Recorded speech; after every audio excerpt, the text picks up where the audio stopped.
Hello friends, welcome to NCERT Gyan GS academy.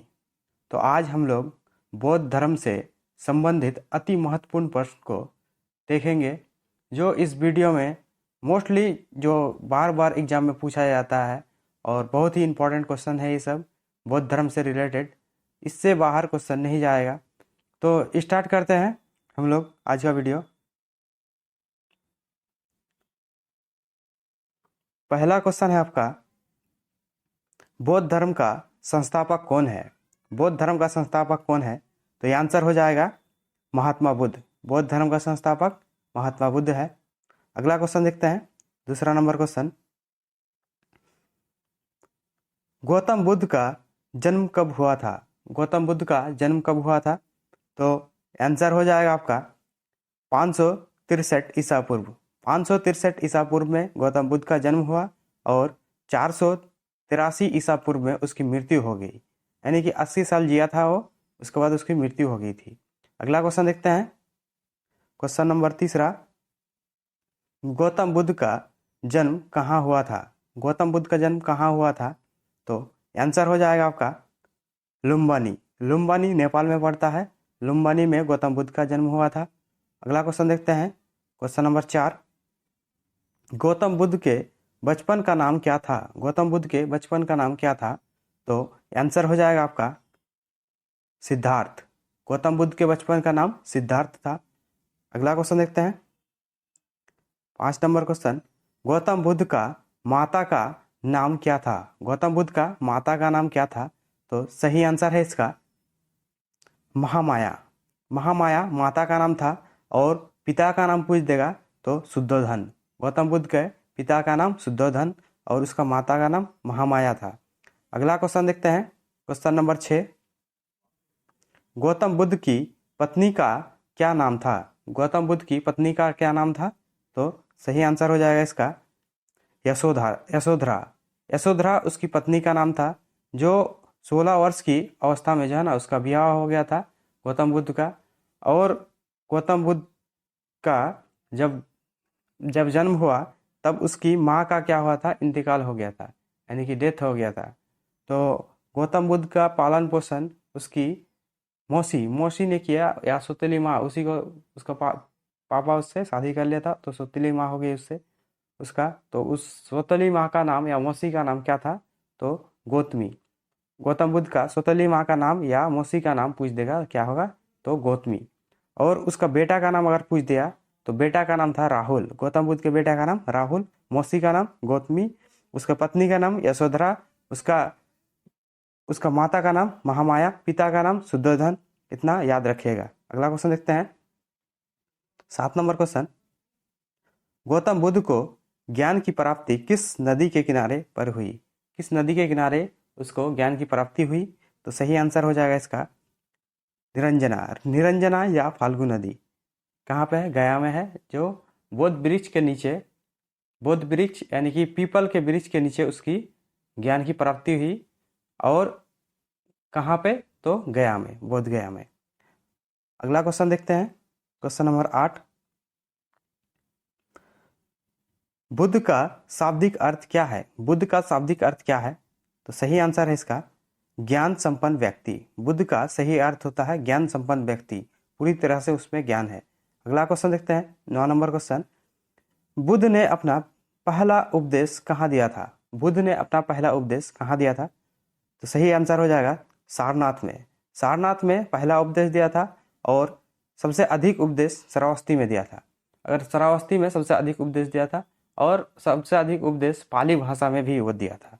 कौन सा भाषा बोलते हैं? तो पाली भाषा में सबसे अधिक उपदेश दिया था।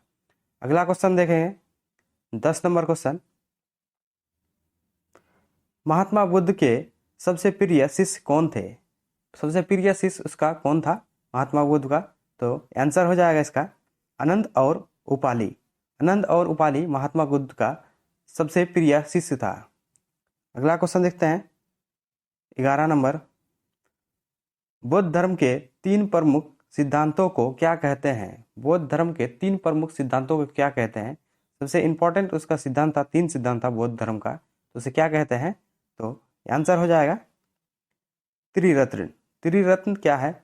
बुद्ध, संघ, धम्म। त्रिरत्न में बुद्ध, संघ और धम्म, ये सब क्या है? सिद्धांत है उसके, बौद्ध धर्म के। ठीक है, त्रिरत्न कहते हैं उसे, सिद्धांत को त्रिरत्न कहते हैं, बुद्ध, संघ और धम्म। अगला क्वेश्चन देखते हैं, क्वेश्चन नंबर 12। महात्मा बुद्ध के मृत्यु के बाद कितने बौद्ध संगीति का आयोजन किया गया? कितने बौद्ध संगीति का आयोजन किया गया था महात्मा बुद्ध के मृत्यु के बाद? तो सही आंसर हो जाए इसका 4। 4 बौद्ध संगीति का आयोजन किया गया था। चारों बौद्ध संगीति को हम लोग देखते हैं क्या क्या था, किसके किसके समय हुआ था। तो देखिए, प्रथम बौद्ध संगीति कब हुआ? 483 ईसा पूर्व, यानी कि महात्मा बुद्ध का मृत्यु के जिस साल हुआ था उसी साल 483 ईसा पूर्व में महात्मा बुद्ध की मृत्यु हुई और 563 में उसका जन्म हुआ था महात्मा बुद्ध का। तो कब हुआ प्रथम बौद्ध संगीति? जब उसका मृत्यु हुआ जिस साल, तो 483 ईसा पूर्व में उसकी मृत्यु हुई और उसी साल उसका पहला बौद्ध संगीत हुआ। दूसरा बौद्ध संगीत ठीक उसके 100 साल बाद, यानी कि 383 ईसा पूर्व, 383 ईसा पूर्व में उसकी मृत्यु दूसरी बौद्ध संगीत हुई। और तीसरी बौद्ध संगीत 255 ईसा पूर्व और चतुर्थ बौद्ध संगीत प्रथम शताब्दी में। याद रखिएगा, इसको बहुत ही इंपॉर्टेंट है। प्रथम बौद्ध संगीत 483 ईसा पूर्व, दूसरा बौद्ध संगीत 383 ईसा पूर्व, तृतीय बौद्ध संगीत 255 ईसा पूर्व और चतुर्थ बौद्ध संगीत प्रथम शताब्दी में। अगर बोल, ये तो हो गया आपका डेट हो गया, और बोल दे स्थान कहाँ पे हुआ था आखिर, तो पहला बौद्ध संगीत राजगीर में हुआ था, दूसरा वैशाली में हुआ, तीसरा पाटलिपुत्र में हुआ, चौथा कुंडलवन, कुंडलवन जम्मू कश्मीर में पड़ता है, कुंडलवन में हुआ। तो प्रथम बौद्ध संगीत कहाँ हुआ? राजगीर में, दूसरा वैशाली में, तीसरा पाटलिपुत्र में और चौथा कुंडलवन में हुआ।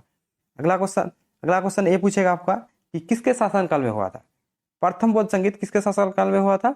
तो अजात शत्रु के शासनकाल में प्रथम बौद्ध संगीत हुआ था। दूसरा बौद्ध संगीत कालाशोक के समय, और तीसरा अशोक के समय और चौथा कनिष्क के समय। पहला है अजात शत्रु, दूसरा कालाशोक, तीसरा अशोक और चौथा कनिष्क। चारों बौद्ध संगीत 4 राजा के समय हुआ था। पहला है अजात शत्रु, दूसरा कालाशोक, तीसरा अशोक और चौथा कनिष्क। सीक्वेंस में याद कीजिएगा तो याद ज्यादा रहेगा और कोई भी क्वेश्चन पूछेगा बाहर नहीं जाएगा इससे। और अध्यक्ष, अभी अध्यक्ष देखते हैं कि अध्यक्ष कौन कौन था। प्रथम बौद्ध संगीत में अध्यक्ष कौन था? महाकश्यप। प्रथम बौद्ध संगीत में अध्यक्ष कौन था? महाकश्यप। और दूसरा बौद्ध संगीत में अध्यक्ष कौन था? साबाकमीर। और तीसरा बौद्ध संगीत में मोगलीपुत्तिस अध्यक्ष था उसका, ठीक है। और चौथा बौद्ध संगीत में अध्यक्ष कौन था? तो वसुमित्र अध्यक्ष था और उपाध्यक्ष अशुघोष था। पूछता है कि उपाध्यक्ष कौन था चौथे बौद्ध संगीत में? उपाध्यक्ष कौन था? तो वसुमित्र, उपाध्यक्ष हो जाएगा अशुघोष। वसुमित्र अध्यक्ष था और अशुघोष उपाध्यक्ष था। तो अगला क्वेश्चन देखते हैं, क्वेश्चन नंबर 13। चौथी बौद्ध संगीति के बाद बौद्ध धर्म कितने भागों में बंट गया? चौथी बौद्ध संगीति होने के बाद बौद्ध धर्म क्या गया कि कितने भागों में बंट गया? आंसर हो जाएगा 2 भागों में। 2 भाग कौन कौन से हैं? हीनयान और महायान। हीनयान और महायान 2 भागों में बंट गया बौद्ध धर्म। और फिर आगे जाकर महायान भी वज्रयान हिस्सा में बांट गया था, और भी एक हिस्सा था उसका वज्रयान, हीनयान, महायान जो था उसी में। अगला क्वेश्चन देखते हैं, 14 नंबर क्वेश्चन। महात्मा बुद्ध का जन्म किसका प्रतीक है? महात्मा बुद्ध का जन्म हुआ तो किसका प्रतीक है? वो चिन्ह बताना है। तो आंसर हो जाएगा इसका कमल। कमल का प्रतीक है महात्मा बुद्ध का जन्म। कुछ प्रतीक देख लेते हैं और उससे संबंधित चिन्ह। देखिए, बौद्ध धर्म से जुड़े कुछ चिन्ह, ठीक है। तो गर्भ में जब था महात्मा बुद्ध तो उसका प्रतीक क्या है?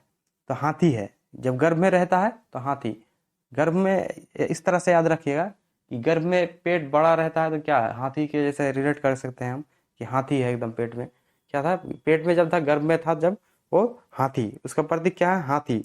और जब जन्म हो गया तो कमल, फूल के जैसा खिला वो कमल, बहुत ही सुंदर था, स्मार्ट था। तो उसका जन्म का क्या लाया? कौन सा चिन्ह? कमल। और गृह त्याग मतलब घर से जो गृह त्याग, घर से चल गया वो छोड़ के सब कुछ, तो उसे क्या प्रतीक दिया? घोड़ा का प्रतीक गृह त्याग। और ये भी पूछता है कि घर त्यागने की प्रक्रिया क्या कहलाता है? तो महाभिनिष्क्रमण कहलाया। ठीक है, गिरि त्याग की प्रक्रिया को क्या कहलाया बौद्ध धर्म में? तो महाविनिष्क्रमण। और युवा अवस्था में उसका क्या प्रतीक है? तो प्रतीक है सांड, सांड प्रतीक है युवा अवस्था में। और ज्ञान प्राप्ति कहाँ हुआ? तो बोध वृक्ष। ज्ञान प्राप्ति का ये क्या है, चित्र क्या है? बोध वृक्ष। संबोधन, जिसे संबोधन कहते हैं। प्रथम उपदेश क्या है? चक्र। प्रथम उपदेश का क्या प्रतीक है? चक्र। प्रथम उपदेश का प्रतीक चक्र, उसे ही धर्मचक्र प्रवर्तन कहलाया। प्रथम उपदेश को क्या कहलाया? धर्मचक्र प्रवर्तन। और समृद्धि क्या किसका प्रतीक है? शेर का। ठीक है, समृद्धि शेर का प्रतीक है। और निर्वाण यानी कि निर्वाण किसका प्रतीक है? पद चिन्ह। निर्वाण पद चिन्ह का प्रतीक है। और मृत्यु किसका प्रतीक है? मृत्यु जब हो गया उसका क्या बना दिया? स्तूप बना दिया। स्तूप यानी कि कब्र टाइप का होता है, तो स्तूप बना दिया। ठीक है, मृत्यु किसका प्रतीक है? स्तूप का। मृत्यु को क्या कहलाया, क्या कहा गया? मृत्यु महापरिनिर्वाण। मृत्यु हो गया तो वो घटना क्या कहलाया? महापरिनिर्वाण। जब उसका घर त्यागा हो तो महाविनिष्क्रमण। जब धर्म मतलब प्रथम उपदेश दिया तो धर्मचक्र प्रवर्तन। ऐसे याद रखिएगा। अगला क्वेश्चन देखते हैं, क्वेश्चन नंबर 15। महात्मा बुद्ध का महापरिनिर्वाण हुआ मल्ल गणराज्य की राजधानी कहाँ पर? महात्मा बुद्ध का महापरिनिर्वाण यानी कि मृत्यु कहाँ पे हुआ? तो सही आंसर हो जाएगा इसका कुशीनगर में महापरिनिर्वाण हुआ यानी कि मृत्यु हुआ। अगला क्वेश्चन है 16 नंबर क्वेश्चन। गौतम बुद्ध की माँ संबंधित थी किस वंश से? गौतम बुद्ध की माँ किस वंश से संबंधित था? सही आंसर हो जाएगा इसका कोलिया वंश से संबंधित था गौतम बुद्ध की माँ। अगला क्वेश्चन देखते हैं 17 नंबर क्वेश्चन। गौतम बुद्ध ने अपना सर्वाधिक उपदेश किस स्थान पर दिए थे? सबसे अधिक उपदेश किस स्थान पर दिए थे? तो सही आंसर हो जाएगा इसका श्रावस्ती में सबसे अधिक उपदेश दिए थे। और किस भाषा में? तो किस भाषा में दिए थे? तो पाली भाषा में। ठीक है, अगला क्वेश्चन देखते हैं 18 नंबर क्वेश्चन। किस स्थान पर बुद्ध ने सर्वाधिक तपस्या की थी? सर्वाधिक तपस्या कहाँ पे की थी? कहाँ पे सबसे अधिक वो तपस्या किया था? तो सही आंसर हो जाएगा इसका उरुबेला में सबसे अधिक तपस्या किया था बुद्ध ने, महात्मा बुद्ध ने। अगला क्वेश्चन देखते हैं 19 नंबर क्वेश्चन। प्रथम बौद्ध संगीति का आयोजन किसके शासन काल में हुआ था? प्रथम बौद्ध संगीति का किसके समय हुआ था उसका आयोजन? तो आंसर हो जाएगा इसका अजातशत्रु। प्रथम बौद्ध संगीत किसके शासन काल में हुआ था? अजातशत्रु। दूसरा कालाशोक, तीसरा अशोक, चौथा कनिष्क। चारों याद रखिएगा एक लाइन से। पहला हो गया अजातशत्रु, दूसरा कालाशोक, तीसरा अशोक और चौथा कनिष्क के समय हुआ था। अगला क्वेश्चन देखते हैं 20 नंबर क्वेश्चन। द्वितीय बौद्ध संगीति का आयोजन किसके समय हुआ था? बताया अभी पहला, दूसरा, तीसरा और चौथा, चारों बताइए आप क्या होगा? तो कालाशोक। पहला अजातशत्रु, दूसरा कालाशोक, तीसरा अशोक, चौथा कनिष्क के समय हुआ था, याद रखिएगा। अगला क्वेश्चन देखते हैं 21 नंबर क्वेश्चन। बुद्ध की सर्वाधिक मूर्तियों का निर्माण किस कला के अंतर्गत हुआ? सबसे अधिक बुद्ध की मूर्ति का निर्माण किस कला के अंतर्गत हुआ? तो आंसर हो जाएगा इसका गंधार कला में सबसे अधिक इसका निर्माण हुआ। और सबसे पहले निर्माण हुआ था मथुरा कला में। अगला क्वेश्चन देखते हैं। सर्वप्रथम किस शासक के द्वारा चलाए गए सिक्कों पर बुद्ध की मूर्ति के बने होने के संकेत मिलते हैं? सिक्के चलाया था कौन सा शासक जिसमें बुद्ध की मूर्ति बना हुआ था? तो इसका आंसर हो जाएगा, सही आंसर हो जाएगा कनिष्क के समय सिक्के पर महात्मा बुद्ध की मूर्ति बने हुए थे। अगला क्वेश्चन देखते हैं 23 नंबर क्वेश्चन। किस स्थान पर बुद्ध ने 5 सन्यासियों के साथ संघ की स्थापना की? किस स्थान पर बुद्ध ने संघ की स्थापना की 5 सन्यासियों के साथ मिलके? तो आंसर हो जाएगा इसका सारनाथ में 5 सन्यासियों के साथ मिलकर उसने क्या संघ की निर्माण किया था। 24 नंबर क्वेश्चन है। बुद्ध की सबसे पहली जीवनी का उल्लेख हुआ है किसमें? पहली जीवनी का उल्लेख हुआ है किसमें? तो आंसर हो जाएगा आपका ललित विस्तार में उसके पहले जीवनी का उल्लेख मिला है। अगला क्वेश्चन है 25 नंबर क्वेश्चन, गौतम बुद्ध ने किसके अनुरोध पर संघ में महिलाओं को प्रवेश दिया? गौतम बुद्ध ने किसके अनुरोध पर संघ में महिलाओं को प्रवेश दिया? तो आंसर बताइए क्या होगा। उसका 2 प्रिय शिष्य था, जो क्या क्या था उसका नाम, पहला का नाम था अनंत और दूसरा का कपालिक। तो अनंत के कहने पर उसने क्या किया था कि बुद्ध ने महिलाओं को क्या किया, संघ में शामिल होने के आदेश दिया था। किसके कहने पर? अनंत के कहने पर। अगला क्वेश्चन है 26 नंबर क्वेश्चन, सांसारिक दुखों से मुक्ति हेतु बुद्ध ने किस मार्ग की बात कही? सांसारिक दुखों से मुक्ति होने के लिए बुद्ध ने किस मार्ग की बात कही? तो आंसर हो जाएगा आपका अष्टांगिक मार्ग का बात कही थी बुद्ध ने। अगला क्वेश्चन है 27 नंबर क्वेश्चन, विश्व का सबसे ऊंचा कहा जाने वाला विश्व शांति स्तूप स्थित है, कहाँ पे स्थित है? आंसर बताइए आप क्या होगा। सही आंसर हो जाए राजगीर बिहार में स्थित है विश्व का सबसे ऊंचा कहा जाने वाला शांति स्तूप। अगला क्वेश्चन देखते हैं 28 नंबर क्वेश्चन, बुद्ध की 80 फीट ऊंची प्रतिमा जो बोध गया में है, इसका निर्माण किसने करवाया था? बताना है कि बोध गया में जो 80 फीट ऊंची मूर्ति का निर्माण है, बनाया गया है, तो उसका निर्माण किसने करवाया है?